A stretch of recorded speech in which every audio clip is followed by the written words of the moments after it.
पिंटू भैया जिंदाबाद जिंदाबाद जिंदाबाद सतीश पिंटू जिंदाबाद जिंदाबाद जिंदाबाद हाथी छाप जिंदाबाद जिंदाबाद जिंदाबाद हाथी छाप जिंदाबाद जिंदाबाद जिंदाबाद सोहन मायावती जिंदाबाद जिंदाबाद जिंदाबाद रामगढ़ की जनता जिंदाबाद जिंदाबाद जिंदाबाद बाटेला साड़ी केहू बाटेला शराब हो लालच में पड़ी हो जानी देख के कबाब हो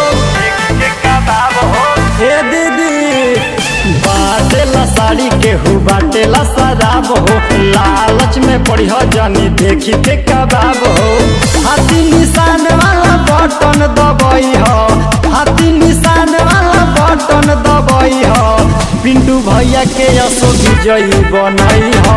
सतीश पिंटू के विधायक बनई हो हाथी निशान वाला बटन दबाई हो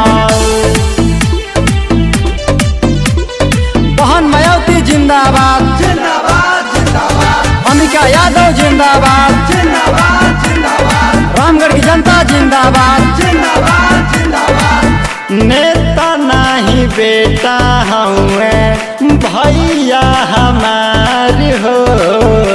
लालच में पड़ी के जानी भोली हो सरकार हो ए चाचा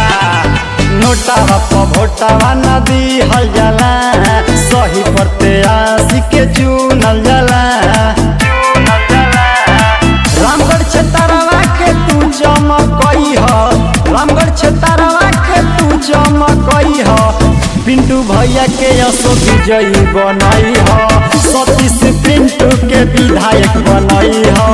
हाथी निशान वाला बटन दबाई हो पिंटू भैया जिंदाबाद जिंदाबाद जिंदाबाद सतीश पिंटू जिंदाबाद जिंदाबाद जिंदाबाद हाथी छाप जिंदाबाद जिंदाबाद जिंदाबाद अमिका यादव जिंदाबाद जिंदाबाद जिंदाबाद सोहन मायावती जिंदाबाद जिंदाबाद जिंदाबाद रामगढ़ की जनता जिंदाबाद जिंदाबाद जिंदाबाद एक दिन तू खैबो 5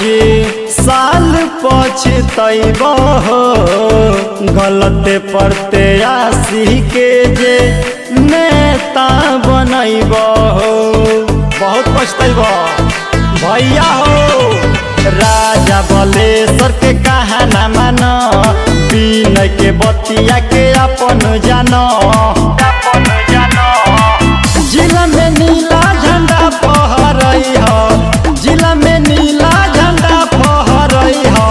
पिंटू भैया के असो विजयी बनई हो सतीश